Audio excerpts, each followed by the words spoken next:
بسم الله الرحمن الرحيم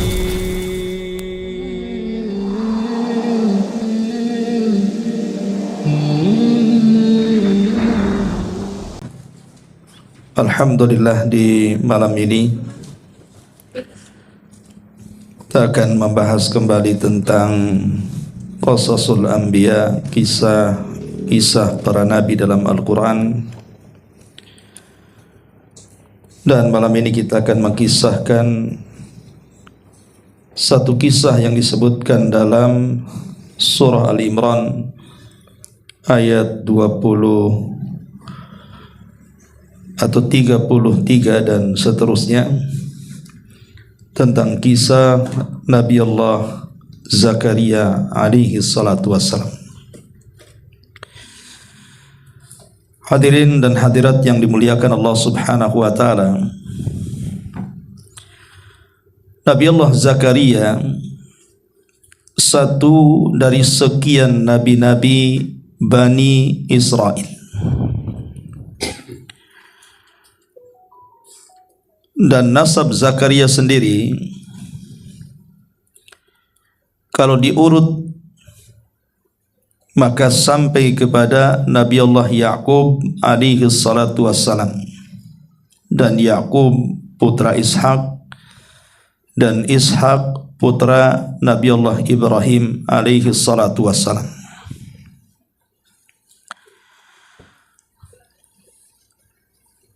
Tetapi Al-Hafidh Ibnu Asakir dalam kitabnya Tarikh Ad-Dimashqi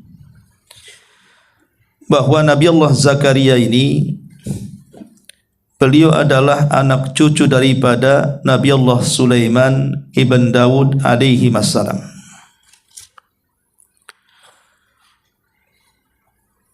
Tapi yang jelas bahwa nasab Zakaria alaihi salatu wassalam sampai kepada Nabi Allah Ibrahim alaihi salam. Karena seluruh nabi-nabi Bani Israel setelah Nabi Ibrahim alaihi salatu wassalam diutus, maka seluruhnya nasabnya sampai kepada Ibrahim.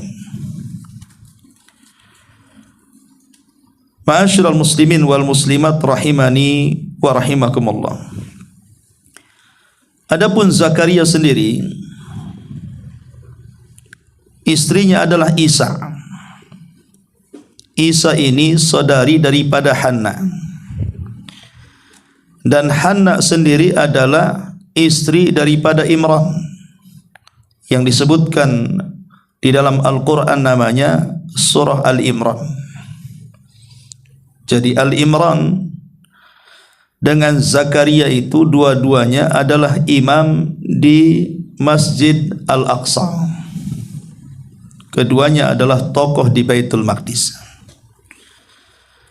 Lah kebetulan Al-Imran sendiri memiliki istri namanya Hanna, dan Hanna memiliki saudari namanya Isa yang menikah dengan Nabi Allah Zakaria. Makanya nanti hubungannya ketika Hanna melahirkan Maryam, kemudian Maryam melahirkan Isa bin Maryam, maka ada hubungan kekerabatan antara Isa bin Maryam dengan Nabi Allah Yahya putra Zakaria. Karena tiga nabi ini hidup dalam satu zaman. Zakaria, putranya Yahya, dan juga cucu daripada Al-Imran, Isa ibnu Maryam alaihimussalam. Ma'asyiral muslimin wal muslimat rahimani wa rahimakumullah. Kisah Nabi Allah Zakaria ini tidak lepas daripada kisah Al-Imran. Makanya kisahnya disebutkan dalam beberapa ayat dalam surah Al-Imran dan dikait-kaitkan dengan keluarga Imran. Baik, kita akan baca ayat-ayatnya tentang kisah Nabi Allah Zakaria. Di dalam surah Al-Imran ayat 33, Allah Subhanahu wa taala berfirman, Inna Allah astafa Adam wa Nuhan wa ala Ibrahim wa ala Imran 'alal alamin. Sesungguhnya Allah Subhanahu wa taala telah memilih Adam, memilih Nuh, keluarga Ibrahim dan keluarga Imran di atas seluruh alam pada zamannya. Kenapa hanya 4 orang ini saja yang menjadikan pilihan oleh Allah Subhanahu wa taala sementara para nabi banyak? Adapun Adam alaihi salatu wasalam menjadi nabi pilihan karena dia adalah bapa bagi seluruh manusia. Adapun Nuh alaihi salatu wasalam menjadi pilihan karena dia awal dari seluruh para rasul. Adapun keluarga Ibrahim karena darinya lahir para nabi dan rasul. Adapun keluarga Imran karena melahirkan turunan yang merupakan akhir dari seluruh nabi Bani Israel, Isa ibnu Maryam, dan Maryam putri daripada Imran, Imam Baitul Maqdis. Ma'asyiral muslimin wal muslimat rahimani wa rahimakumullah. Kemudian Allah mengatakan dzurriyyatan ba'dhuha min ba'din wallahu samiun alim. Mereka adalah satu keturunan, sebagiannya adalah keturunan dari sebagian yang lainnya. Jadi seluruh para nabi itu ada keterkaitan dengan nabi-nabi sebelumnya. Seperti Nabi SAW, kalau diurut nasabnya sampai kepada Ismail, dan Ismail putra daripada Ibrahim. Termasuk juga nabi dari seluruh nabi-nabi yang akhir dari nabi-nabi Bani Israel, Isa bin Maryam. Kalau diurut nasabnya sampai kepada Yakub, dan Yakub putra daripada Ishak, dan Ishak putra daripada Ibrahim. Jadi sebagian mereka para nabi itu adalah keturunan bagi sebagian yang lainnya. Kemudian Allah Subhanahu wa taala mulai menceritakan kisahnya. Idz qalat imra'atu Imran Rabbi inni nadhartu laka ma fi batni muharraran fataqabbal minni innaka antas samiul alim. Ingatlah ketika istri Imran, siapa istri Imran? Hannah, berkata dan berdoa, wahai Rabbku, sesungguhnya aku bernazar kepadamu, apa yang ada di dalam kandunganku murni kalau lahir hanya diberikan untukmu, artinya berkhidmat di Baitul Maqdis. Maka terimalah nazar dariku, sesungguhnya engkaulah yang maha mendengar lagi maha mengetahui. Kita tahu bahwa Hannah dan juga Al-Imran ini sudah lama tidak memiliki keturunan. Sampai dikisahkan dalam kisah Israiliyat, tatkala kemudian keduanya sedang berjalan-jalan di padang pasir, tiba-tiba melihat ada burung yang sedang merawat anak-anaknya. Kemudian kerinduan Hannah ingin memiliki anak. Dari situlah kemudian dia bernazar dan mengatakan, kalau seandainya engkau ya Rabb kabulkan permintaanku, engkau anugerahkan kepadaku keturunan, maka aku janji keturunan ini aku akan gunakan untuk berkhidmat kepadamu. Aku akan serahkan ke Baitul Maqdis. Tapi kemudian ketika Allah Subhanahu wa taala kabulkan, maka Al-Imran ini meninggal sebelum lahirnya keturunannya. Maka kemudian Allah mengatakan, falamma wada'atha qalat rabbi inni wada'tuhal untha wallahu a'lamu bima wada'at wa laysa adh-dhakaru kal untha wa inni sammaituha Maryam wa inni u'idzuha bika wa dzurriyyataha minasyaitonir rajim. Ketika kemudian Hannah pun hamil dan melahirkan. Maka Hannah melihat bahwa yang dilahirkan itu bukan sebagaimana keinginannya. Dia menghendaki anak laki-laki. Rupanya Allah Subhanahu wa ta'ala mengabulkan anak perempuan. Makanya dia mengatakan, "Ya Rabb, aku telah melahirkan anak perempuan." Padahal Allah lebih tahu apa yang dia, maksudnya istri Imran, lahirkan. Laki-laki tidak sama dengan perempuan.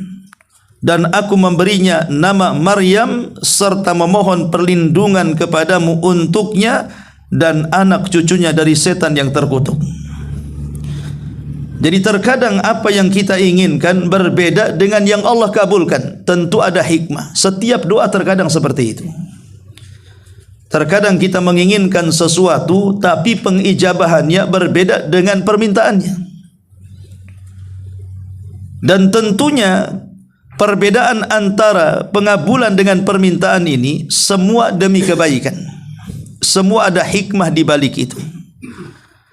Karena cara pengabulan Allah Subhanahu wa ta'ala akan setiap doa-doa yang kita panjatkan itu ada modelnya case. Apa yang kita minta itu pula yang diijabah. Ada modelnya tidak case, sengaja menjadi simpanan untuk kita kelak di akhirat.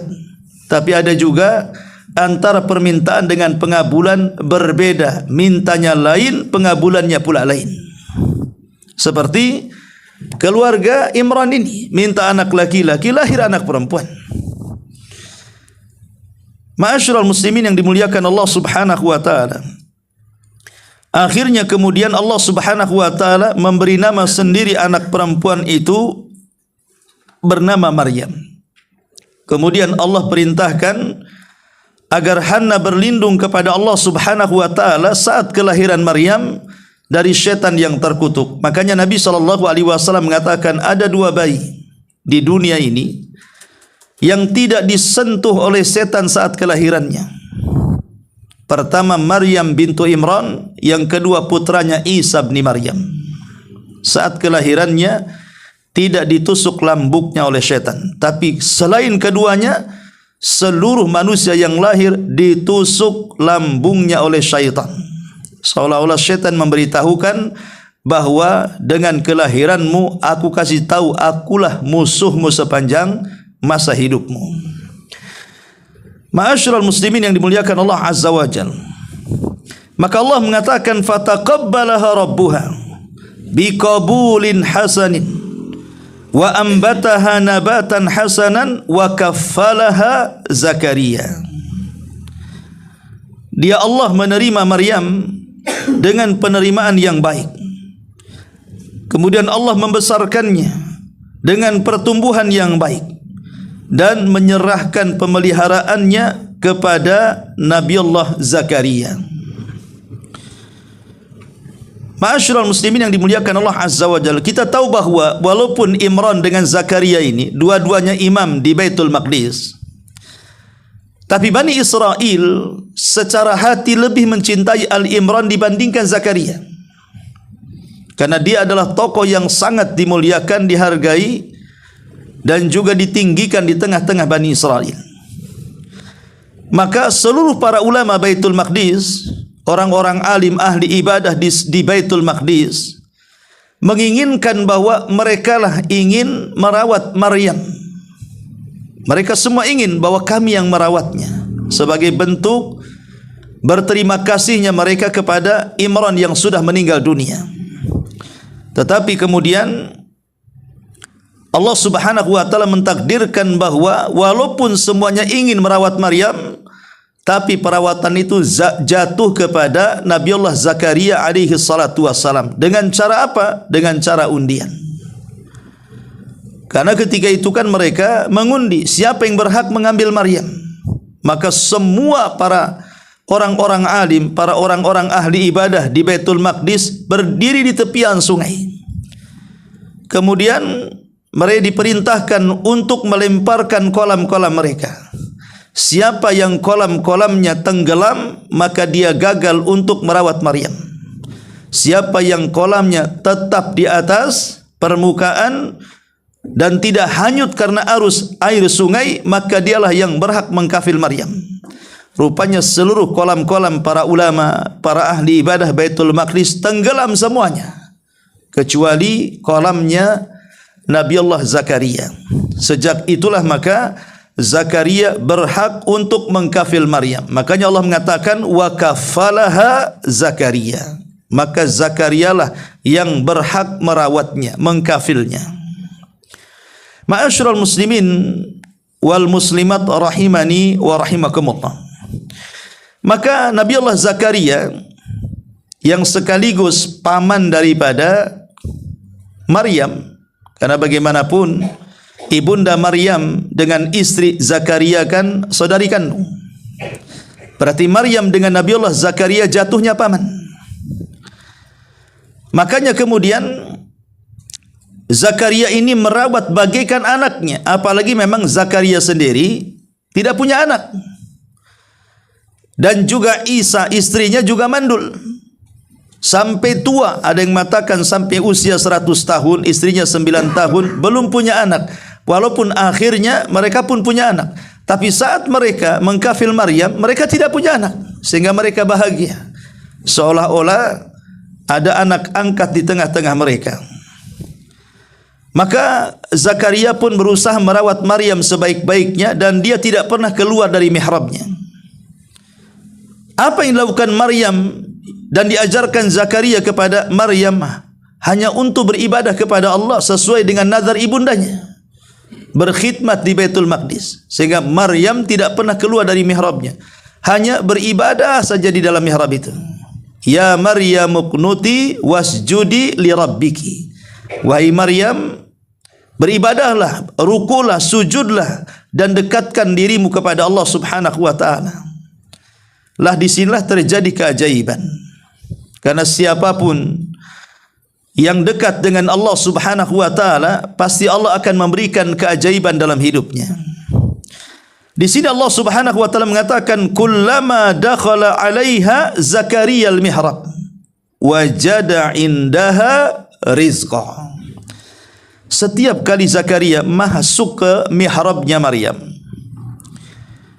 Jadi setiap kali Zakaria masuk ke mihrabnya Maryam, maka Zakaria mendapatkan dalam mihrab itu makanan di sisi Maryam. Tentu karena Zakaria ini ayah angkat Maryam, dia takut kalau seandainya ada seseorang yang hendak menggoda Maryam dengan mengirimkan makanan-makanan. Entah dia laki-laki atau mengambil hati Maryam dengan cara setiap hari mengirimkan makanan. Sehingga wajar kemudian Zakaria bertanya selaku ayah angkatnya kan, dan mengatakan kepada Maryam ini, qala ya Maryam, anna laki hadha? Dari mana makanan ini? Apalagi makanan ini dikisahkan oleh beberapa ahli tafsir, makanannya aneh. Anehnya maksudnya bukan tidak dikenal, tapi makanan di musim dingin ada pula di musim panas. Makanan yang harusnya tumbuh di musim panas ada pula di musim dingin. Dengan kata lain, belum waktunya musim sudah ada. Sehingga makin aneh di sini. Makanya wajar kalau Zakaria bertanya, ya Maryam anna laki hadha? Dari mana makanan ini? Ya, tentu kekhawatiran seorang bapa juga, takutnya ada laki-laki yang menggoda Maryam dengan mengirimkan banyak makanan. Maka Maryam alaihi salatu wassalam menjelaskan soal makanan itu. Apa kata Maryam? Qalat huwa min indillah, innallaha yarzuqu man yasha bighairi hisab. Maryam pun menjawab pertanyaan Nabi Allah Zakaria untuk menghilangkan keraguan-raguannya. Maka Maryam mengatakan, sesungguhnya makanan ini semuanya datang dari Allah Subhanahu wa taala. Karena makanan ini tiba-tiba sudah ada, setiap hari ada, setiap habis ada makanan, setiap habis ada makanan. Maka Maryam mengatakan ini semua datang dari Allah Subhanahu wa taala, dan sesungguhnya Allah memberikan rizki kepada siapa yang Ia kehendaki tanpa ada perhitungan. Dan ini kata para ulama bagian daripada karamah Maryam bintu Imran, karamah yang diberikan kepada wali-wali Allah Subhanahu wa taala. Walaupun Al-Imam Ibn Hazm dia berpendapat lain bahawa ini mukjizat Maryam, dan Maryam ini salah satu nabi dari kalangan wanita. Tetapi pendapat ini dibantah oleh para ulama. Tidak ada nabi dari kalangan wanita, semua nabi laki-laki. Tidak ada nabi dari kalangan wanita, semua nabi kalangan laki-laki. Adapun keanehan Maryam ini bukan mukjizat, tetapi dia adalah karamah, keanehan yang diberikan oleh Allah Subhanahu wa taala kepada wali-walinya. Ma'asyiral muslimin wal muslimat rahimani wa rahimakumullah. Saat Nabiullah Zakaria melihat ada keanehan pada makanan itu. Kenapa makanan di musim dingin ada di musim panas? Kenapa makanan di musim panas ada di musim dingin? Artinya Allah tidak mustahil mengabulkan sesuatu yang dianggap mustahil manusia, bagi Allah itu mudah. Lah ketika itu dia berfikir, kalau Maryam saja diberikan karamah dengan diberikan makanan setiap hari apabila habis, maka tidak mustahil bagi Allah Subhanahu wa taala memberikan keturunan kepadanya. Maka dia mencoba meniru Maryam untuk lebih dekat lagi dengan Allah Subhanahu wa taala dalam mihrab Zakaria, karena masing-masing punya mihrab untuk beribadah kepada Allah Subhanahu wa taala. Jadi Zakaria lebih lagi rajin lagi ibadahnya, lebih lagi rajin lagi berdoanya agar diberikan keturunan. Makanya Allah Subhanahu wa taala berfirman, hunalika da'a Zakaria rabbahu. Di sanalah Zakaria berdoa. Apa doa Zakaria? Qala rabbi habli min ladunka dzurriyyatan thayyibatan innaka sami'ud du'a. Zakaria mengatakan, ya Rabb, kata-kata ya Rabb ini bentuk tawassul. Kalau kita berdoa kepada Allah dengan mengatakan ya Rabb, berarti kita telah bertawassul dengan nama Allah Subhanahu wa taala Ar-Rabb. Dan siapapun yang berdoa dengan menyebut ya Rabb, hampir-hampir tidak akan ditolak doanya. Maka Zakaria mengatakan, ya Rabbi habli, Rabb berikan kepadaku min ladunka dzurriyyatan thayyibah, dari sisimu kepadaku keturunan yang baik-baik. Innaka sami'ud du'a, karena sesungguhnya engkau maha mendengar doa. Ma'asyiral muslimin yang dimuliakan Allah Subhanahu wa taala, dijelaskan di dalam ayat yang lain, tepatnya dalam surah Al-Anbiya, di mana Nabi Allah Zakaria saat berdoa itu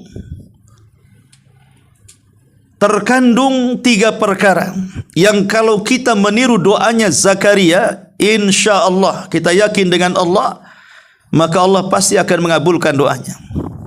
Apa 3 perkara dalam doa Zakaria itu? Sebutkan dalam surah Al-Anbiya ayat 90. Allah Subhanahu wa taala mengatakan, wa Zakaria idnada rabbahu rabbi la tadharni fardan wa anta khairul warithin fastajabna lahu wa wahabna lahu Yahya wa aslahna lahu zawjahu innahum, di sini syahidnya, innahum kanu yusari'una fil khairat wa yad'unana raghaban wa rahaban wa kanu lana khashiin. Dan ingatlah ketika Zakaria berdoa kepada Allah, ya Rabb, janganlah engkau membiarkan aku hidup seorang diri tanpa ada keturunan, dan engkau ahli waris yang terbaik untukku. Maka kami memperkenankan doa Zakaria, dan kami anugerahkan kepada Zakaria Yahya, dan kami jadikan istrinya dapat mengandung. Sesungguhnya mereka adalah orang-orang yang selalu bersegera dalam mengerjakan perbuatan-perbuatan baik, dan mereka berdoa kepada kami dengan harap cemas, dan mereka adalah orang-orang yang khusyuk saat berdoa kepada kami. Di sini Nabi Zakaria menggunakan 3 metode dalam berdoa. Yang pertama, keyakinan penuh kepada Allah Subhanahu wa taala. Karena di sini Allah mengatakan wa kanu lana khashiin. wa kanu lana khashiin, dan mereka adalah orang-orang yang khusyuk saat berdoa kepada kami. Kalimat khusyuk ini kata ulama mengandung adanya keyakinan atau as-siqatu billah, mengandung adanya keyakinan yang betul-betul yakin bahawa Allah Subhanahu wa taala akan mengijabah doa-doa kita. Karena kita dilarang saat berdoa itu menggunakan lafaz main-main dan penuh dengan keraguan. Seperti Rasul melarang, jangan mengatakan Allahumma gfirli in syi'ta. Ya Allah, ampuni dosa-dosaku jika kau mau. Kata Rasul, jangan katakan seperti itu. Karena kalimat ini terkandung keraguan dalam doa. Doa itu tidak boleh ragu-ragu, harus yakin bahawa Allah mengijabah kita. Makanya Allah mengatakan salah satu syarat doa kita akan mustajab, kata Nabi SAW, wa antum muqinuna bil ijabah. Kalian harus yakin bahawa Allah pasti mengijabah doa kita. Ini cara yang pertama yang diajarkan Zakaria kepada kita. Harus penuh keyakinan kepada Allah Subhanahu wa taala. Yang kedua, berdoa dengan penuh harapan dan juga kerendahan hati kepada Allah Subhanahu wa taala. Karena di sini Allah mengatakan wa yad'unana raghaban wa rahaba. Wa yad'unana raghaban wa rahaba. Dan mereka, maksudnya Zakaria, wa yad'unana, berdoa kepada kami dengan penuh harap dan juga kecemasan. Harap dan cemas saat berdoa. Kalimat harap dan cemas ini artinya berdoa dengan penuh harap dan kerendahan. Kerendahan kepada Allah Subhanahu wa taala. Jangan sombong di hadapan Allah Subhanahu wa taala, seolah-olah kita tidak berhajat dengan Allah saat berdoa. Dan harus penuh dengan harapan bahwa setiap doa-doanya pasti didengar dan dikabulkan. Dan yang ketiga, yusari'una fil khairat, berusaha dalam amal kebaikan. Makanya kita lihat dalam ayat selanjutnya, kenapa ketika Nabi Allah Zakaria mendapatkan kabar gembira dari malaikat bahwa istrinya mengandung Yahya, di mana malaikat memberitahu Zakaria? Apakah Zakaria diberitahu malaikat anaknya akan lahir itu sedang duduk-duduk bersama kawan-kawannya, atau sedang ngopi di pagi hari, atau sedang jalan ke sana kemari? Tidak. Malaikat ketika memberitakan Zakaria akan kelahiran Yahya, Zakaria berada di dalam mihrabnya. Dari sini kata para ulama, ketika Nabi Allah Zakaria sedang salat dalam mihrabnya, datang malaikat Jibril memberitahu bahwa engkau akan memiliki keturunan.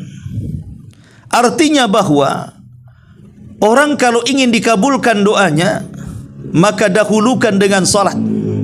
Siapapun yang banyak melakukan salat, yang wajib ataupun yang sunnah, maka dia orang yang paling dekat dengan ijabah doa-doa dari Allah Subhanahu wa taala. Karena salat itu silatun bainal abdi wa rabbi, hubungan kita antara kita dengan Rabb kita. Maka di sini Allah mengatakan fanadathul malaikatu wa huwa qaimun yusalli fil mihrab. Lalu malaikat Jibril memanggilnya ketika dia berdiri melaksanakan salat di dalam mihrabnya. Lihat bagaimana kondisi Zakaria ketika dihabarkan malaikat dia sedang salat. Maka siapapun yang banyak melakukan salat, maka dia akan lebih dekat pengijabahannya akan doa-doanya.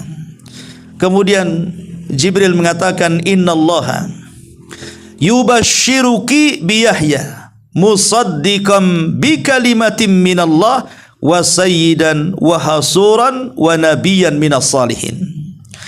Maka kemudian Jibril memberi kabar gembira kepada Zakaria dengan mengatakan, Allah menyampaikan kabar gembira kepadamu dengan kelahiran Yahya yang membenarkan kalimat-kalimat Allah. 1. Menjadikan panutan di tengah-tengah Bani Israel. 2.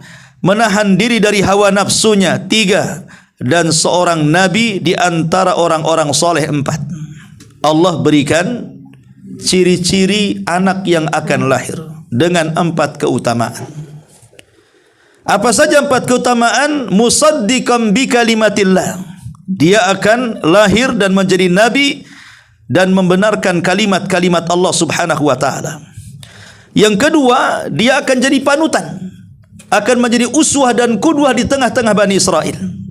Yang ketiga, dia akan menjadi orang yang sangat menahan diri dari syahwat. Sepanjang hidupnya Yahya tidak pernah mendekati wanita. Kemudian dia seorang nabi di antara orang-orang saleh.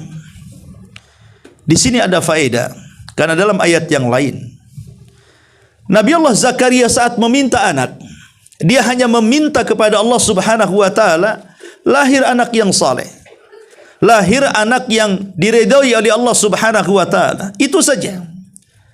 Tapi rupanya Allah Subhanahu wa taala kabulkan doanya lebih daripada permintaannya. Begitulah setiap doa. Kalau kita berdoa kepada Allah Subhanahu wa taala dengan doa yang baik, maka pengijabahannya akan lebih baik dibandingkan permintaannya. Terkadang kita minta 1, Allah kasih 4. Ya, seperti Zakaria.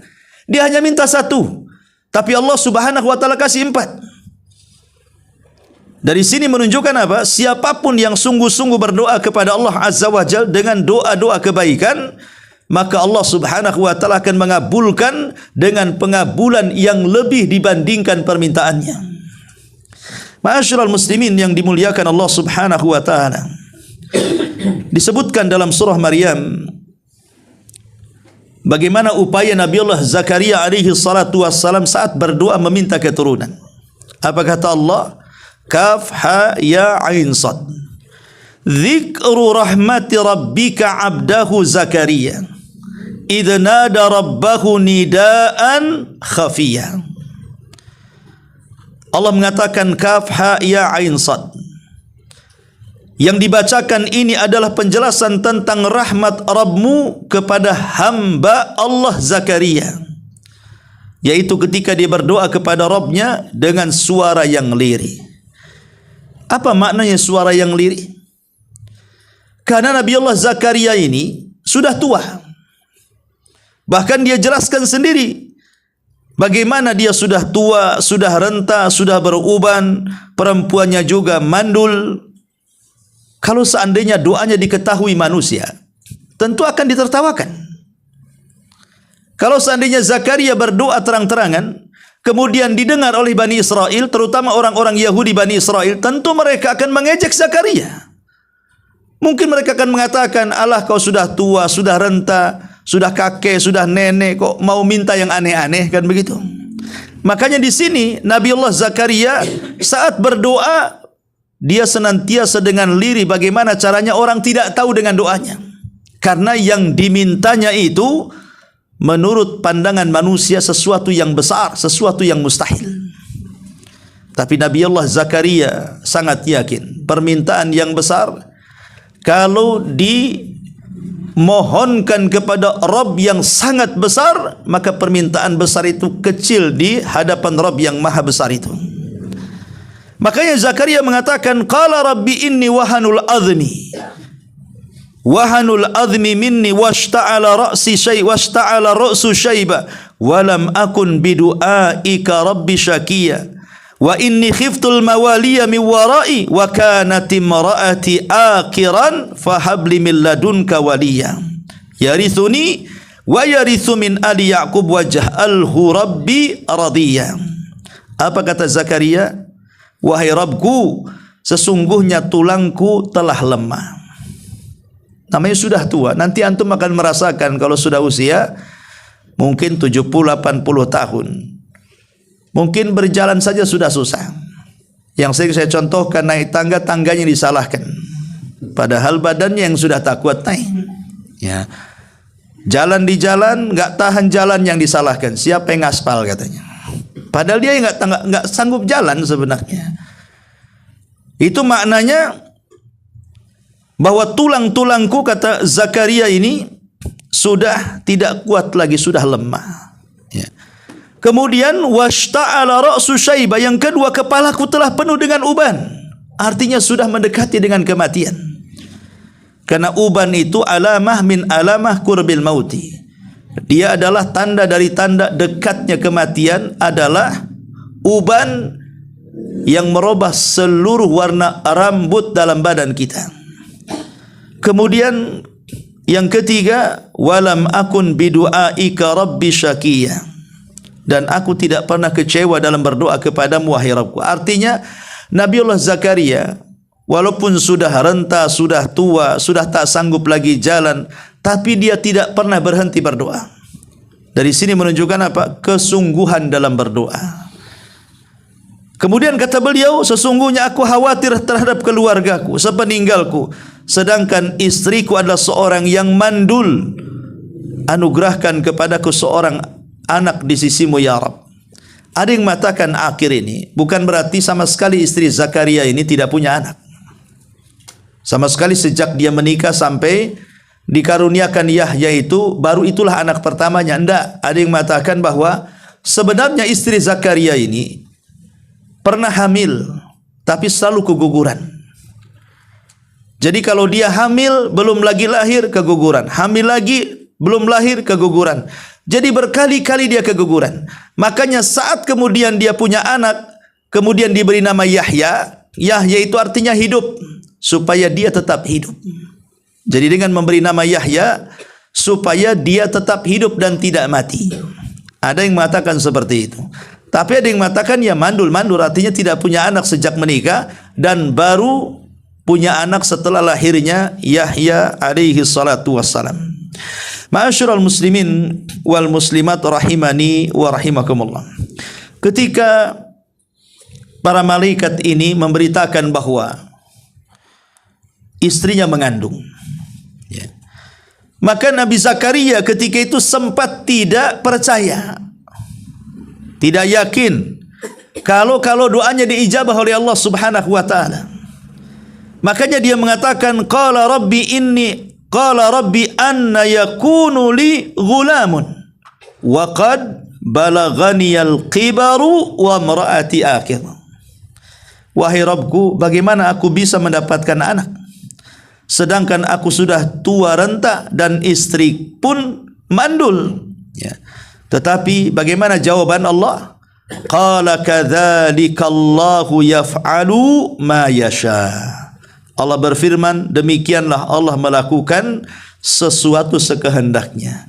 Allah bisa membuat orang punya keturunan, Allah juga bisa membuat orang tidak punya keturunan. Allah bisa membuat orang punya anak, Allah juga bisa membuat orang tidak punya anak. Allah bisa berkehendak sesuka hatinya. Bagi Allah Subhanahu wa taala itu mudah. Tinggal kun fayakun. Idza arada syai'an an yaqula lahu kun fayakun. Maka saking senangnya Nabi Allah Zakaria, karena di zaman itu kan tidak ada alat deteksi seperti di zaman sekarang. Kalau sekarang ini istri hamil sebulan kemudian muntah-muntah, kemudian gak enak makan, maunya yang asam-asam, mungkin kita katakan mungkin sedang hamil. Ayo kita ke bidan, kita cek dan begitu seterusnya. Dan kehamilannya langsung diketahui. Tapi kan di zaman Zakaria, zaman jadul dulu, macam mana ada alat-alat? Sehingga Nabi Allah Zakaria ingin meminta kepada Allah tentang alamat. Kalau memang istrinya mengandung, apa alamatnya? Ciri-cirinya apa? Karena di zaman itu tidak secanggih zaman sekarang, ada alat-alat yang bisa mendeteksi kehamilan walaupun hanya usia 1 bulan kan gitu. Dan Nabi Zakaria tidak mau ditunda-tunda, tidak mau alamat itu datang setelah kehamilannya sebulan, 2 bulan, 3 bulan, enggak. Dia minta ketika istrinya hamil, disitulah dia minta alamatnya. Saking apa? Kerinduannya ingin punya keturunan. Makanya kemudian dia mengatakan, qala rabbi ij'al li ayah. Qala rabbi ij'al li ayah. Wahai Rabbku, berikan aku satu tanda kehamilan istriku. Berikan aku tanda, apa tandanya?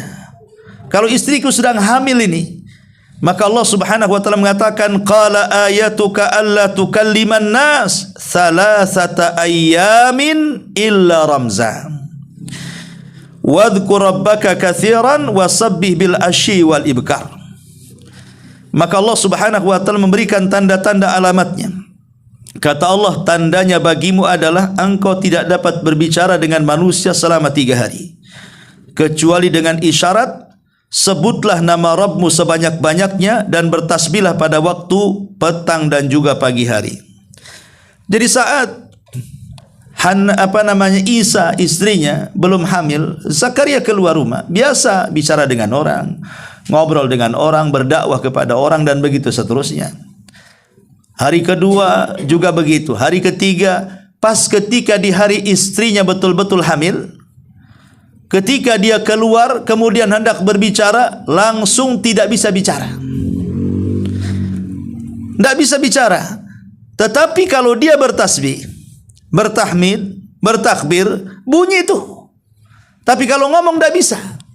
Tapi kalau dia bertasbih, subhanallah, alhamdulillah, Allahu akbar, keluar suaranya.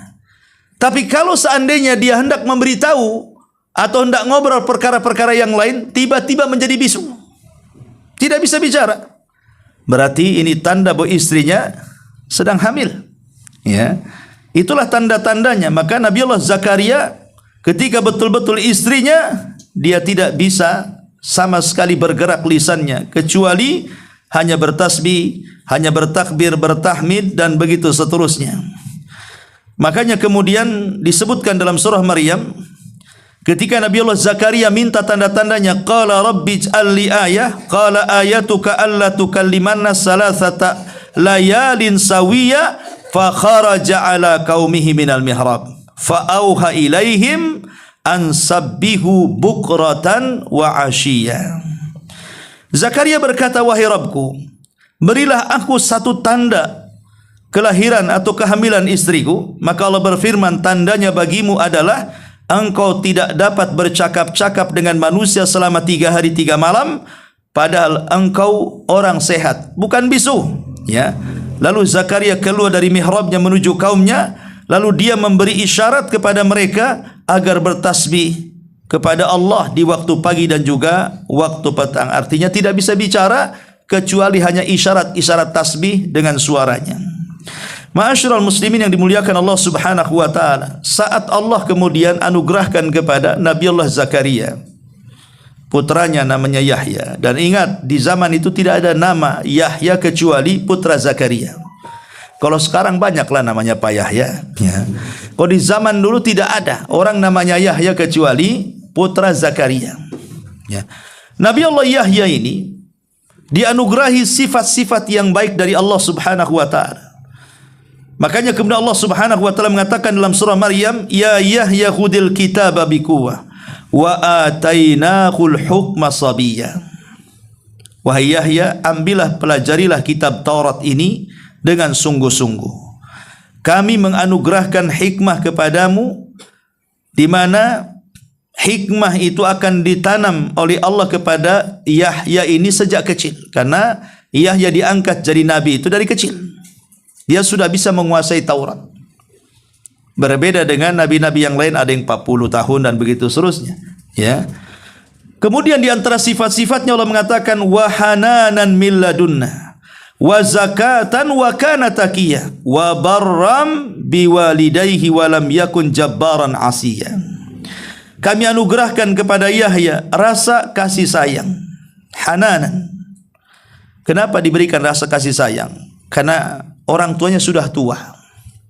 Orang tuanya sudah tua, kan dia lahir, Zakaria sudah 100 tahun, ibunya sudah 90 tahun, sementara baru lahir anaknya. Makanya Allah Subhanahu wa taala memberikan sifat hanan supaya dia sayang dengan orang tuanya yang sudah tua. Karena kasihan kalau seandainya orang yang sudah tua dibentak-bentak anaknya, kan begitu, cepat matilah kan. Makanya kemudian diberikan sifat hanan. Hanan, dia kasih sayang dari Allah Subhanahu wa taala. Wa zakatan, dan kami bersihkan dia dari dosa. Wa kana taqiyan wa barram biwalidayhi, dan dia pun adalah seorang yang bertakwa, orang yang berbakti kepada kedua orang tuanya. Di sini ada faedah. Ketika Allah Subhanahu wa taala menyebutkan kalimat takwa, kemudian setelahnya bicara tentang birrul walidain, ulama mengatakan seseorang tidak mungkin mendapatkan tingkat ketakwaan kalau dia belum bisa berbuat baik kepada orang tua. Seseorang tidak mungkin bisa menjadi orang yang bertakwa kalau dia belum bisa berbuat baik kepada orang tua. Walaupun dia salat, zakat, puasa, haji, umrah, baca Quran, berzikir, sebutkan ibadah yang banyak. Sebutkan, walaupun infaknya segunung Uhud sekalipun berupa emas. Kalau dia menjadi anak yang durhaka kepada orang tua, maka selamanya dia bukan orang yang bertakwa. Karena di sini Allah Subhanahu wa taala menyebut kalimat birrul walidain setelah kalimat takwa. Wa kana taqiyan wa barram biwalidayhi. Dan dia pun dijadikan oleh Allah seorang yang bertakwa, orang yang senantiasa berbakti kepada kedua orang tua, walam yakun jabbaran asiya, dan dia bukan orang yang sombong lagi durhaka.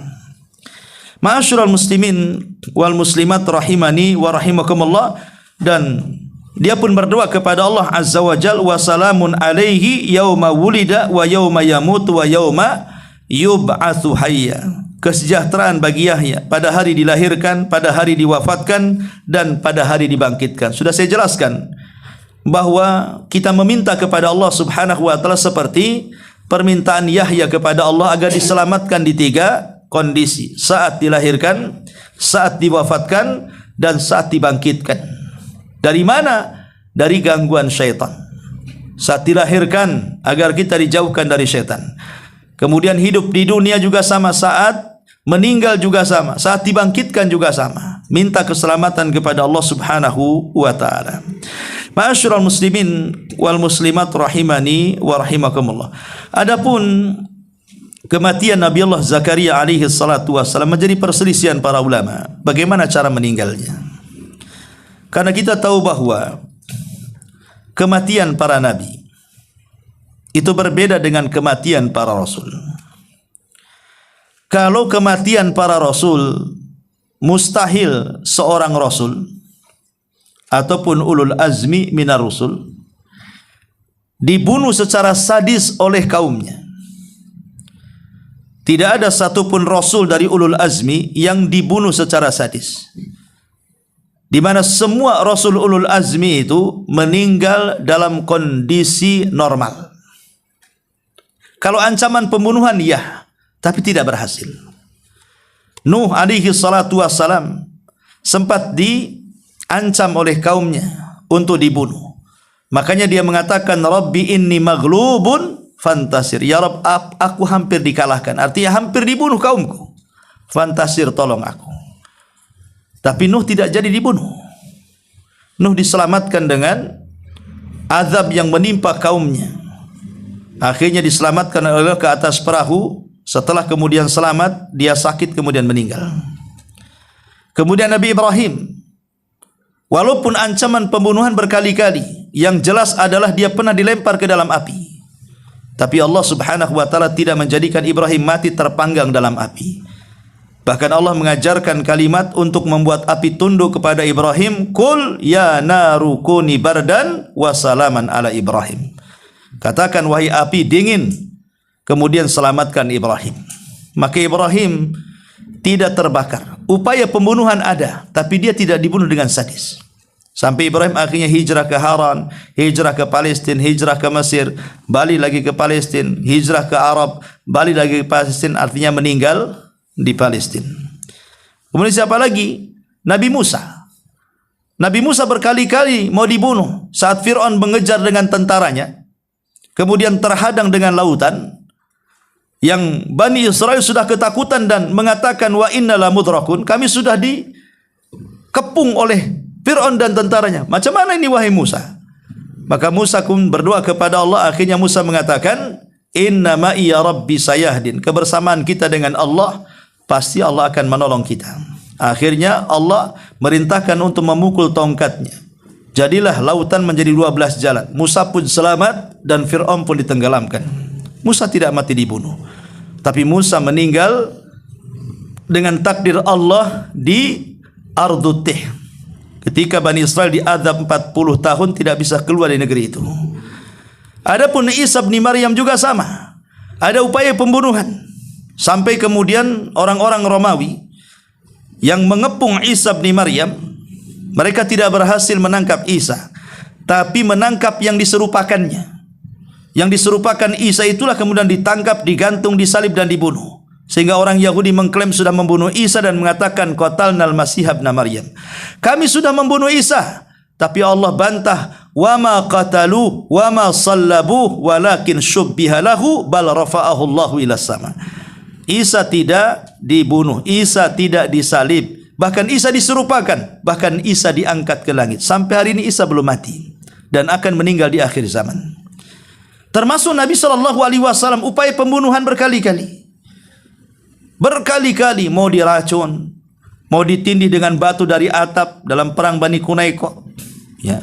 Kemudian saat hijrah dikepung oleh pasukan Quraisy, di mana siapa yang memenggal kepalanya dapat 100 ekor unta lewat perintah Abu Jahal. Tapi Nabi SAW selamat dan meninggal karena sakit. Intinya bahwa ulul azmi minar rusul tidak ada yang dibunuh dengan sadis.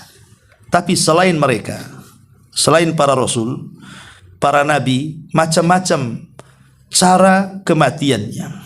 Contoh Yahya dibunuh dengan cara dipenggal oleh Raja Herodus, yang karena Yahya ketika itu tidak memfatwakan sebuah fatwa yang memuaskan kerajaan.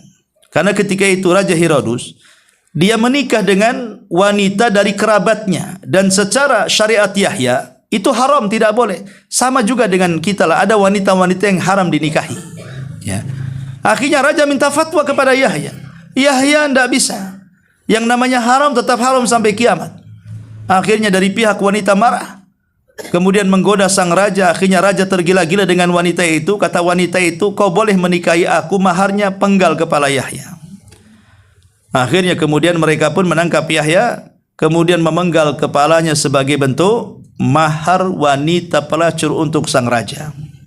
Walaupun al-jaza min jinsil amal, balasan itu disesuaikan dengan amalannya. Sebagaimana raja ini zalim kepada Nabi sehingga memenggal kepala Yahya, Allah kirim penguasa yang jauh lebih zalim daripada raja ini, akhirnya menyerang kerajaan itu, kemudian menghancurkan, mulantakkan seluruh kerajaannya. Datang Buhtun Nasr dari Babil, kemudian menyerang Palestina. Raja yang memenggal Yahya dibantai habis-habisan, orang-orangnya menjadi budak, laki-lakinya dibantai, negaranya dihancurkan. Al-jaza min jinsil amal namanya kan. Balasan disesuaikan dengan amalannya. Lah ketika Yahya meninggal dunia, tentu mereka takut dengan pengaruh Zakaria. Cemana Zakaria, ayahnya tidak mungkin tinggal diam, karena saat dibunuh jasadnya dikembalikan kepada Zakaria tanpa kepala, kepalanya dibawa ke istana, jasadnya diberikan kepada ayahnya Zakaria. Tentu seorang ayah, walaupun dia seorang nabi, ada sisi kemanusiaannya. Ya, pasti dia marah kan begitu. Macam mana anaknya bisa dimutilasi seperti ini? Lah dari pihak kerajaan khawatir kalau pengaruh Nabi Zakaria ini akan membuat keributan di kerajaannya. Maka kemudian keluarlah dekret dari mereka untuk membunuh Zakaria juga. Tapi kemudian para ulama berselisih pendapat tentang dengan cara apa Zakaria dibunuh itu. Al-Imam Ibnu Hazm rahimahullahu taala dalam kitabnya ya Al-Milal wan Nihal, beliau mengatakan qutila Zakaria bil hijarati, bahwa Nabi Zakaria itu dibunuh dengan dilempar dengan batu. Jadi dihancurkan kepalanya dengan batu. Dia meninggal, ya. Tetapi Al-Imam Ibnu Ishaq, seorang pakar sejarah,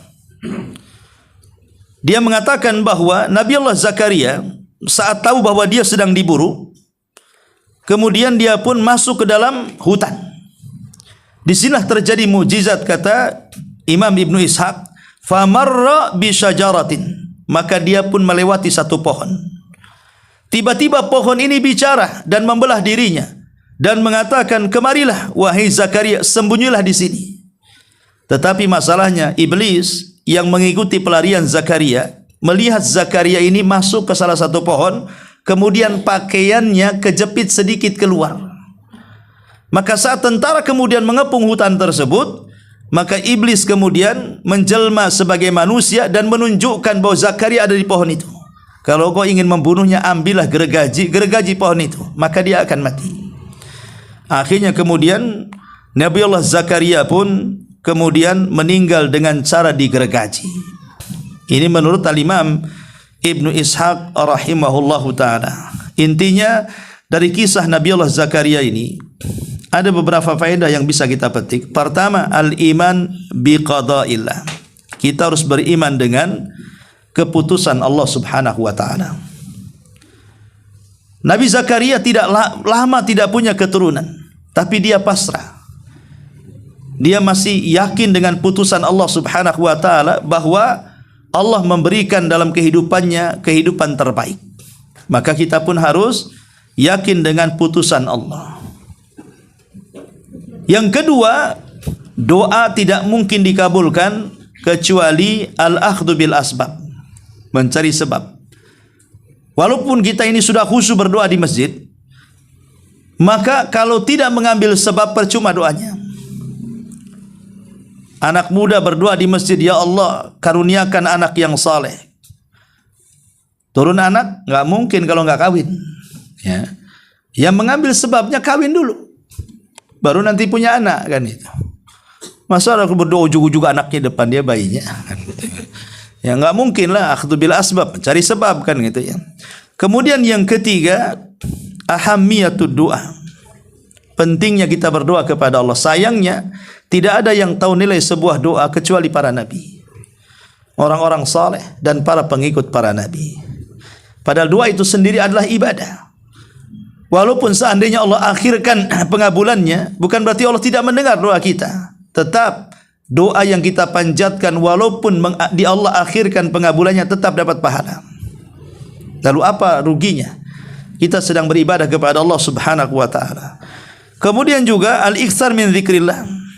Di sini kita diajarkan agar kita memperbanyak zikir kepada Allah Subhanahu wa taala seperti Nabi Allah Zakaria. Kemudian juga meminta talabu dzurriyyatis salihah. Kalau kita meminta keturunan, maka mintalah seperti Zakaria. Minta anak yang saleh. Minta anak yang baik. Karena betapa banyak orang-orang yang tidak pernah berdoa kepada Allah, kemudian diberikan karunia berupa anak. Karena saat meminta anak, dia tidak pernah meminta anak yang saleh. Setelah besar anak jadi jahat, kemudian durhaka kepada orang tuanya. Kadang orang tuanya sudah tua. Terkadang ada yang marah orang tuanya, nak kalau tahu kau akan durhaka kepada aku, dah kucekik waktu bayi. Ya, karena suka kurang ajarnya anak itu kan. Maka mintalah anak yang saleh. Jangan minta anak saja, minta anak yang saleh. Karena banyak orang tua yang menyesal setelah anaknya besar. Dia tertawa saat kelahirannya, menangis setelah dia besar karena durhaka dengan orang tuanya. Kemudian juga di antara faedah daripada kisah ini, bahwa tidak boleh seseorang itu putus asa dengan rahmat Allah Subhanahu wa taala. Karena Nabi Zakaria tidak pernah putus asa. Walaupun dia tidak punya keturunan, tapi dia tidak pernah putus asa dengan rahmat Allah. Akhirnya membuahkan hasil ketika dia sudah tua, usianya 100, istrinya 90 tahun. Akhirnya Allah anugerahkan dari rahmatnya berupa keturunan Nabi Allah Yahya ibn Zakaria alaihi assalam. Inilah di antara sekilas kisah Nabi Allah Zakaria.